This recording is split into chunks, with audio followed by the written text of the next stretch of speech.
Another thing you're seeing in stores right now, at least in Mecklenburg County, is masks. The county's mask mandate still in place, but it could soon be ending. But does it not mean that the mask mandate is going away? Fox 46's Derek Dellinger been looking into that today. And Derek, this will come down to the businesses, right? Yes, and it doesn't mean that this thing is going to be going away. The number right behind me, by the way, it's very important, 5.2%. That's the current 7-day positivity rate for the county.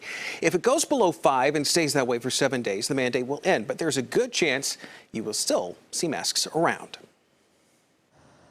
So there is a chance before the end of November that things will ease in Mecklenburg County, one of the few big metro areas in the state with a mask mandate. That could change, but how much change there may be is actually up for debate. It's about keeping my employees safe. Yeah.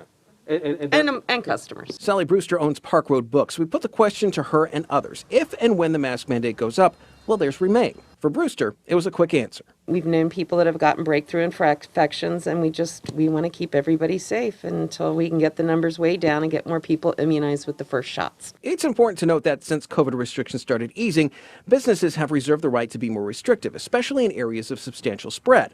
For now, that includes a significant portion of North Carolina, including Mecklenburg County, and those rules can include masks along with social distancing requirements. We are still in what the CDC designates for us as the red zone, meaning the highest level of viral spread. Now we're going down. We might be in orange soon, which is a good news, but we still have a high level of viral spread. The important word here from the state, though, is recommendations, not any requirements unless it's on a more local level. But at businesses, those signs may not go away.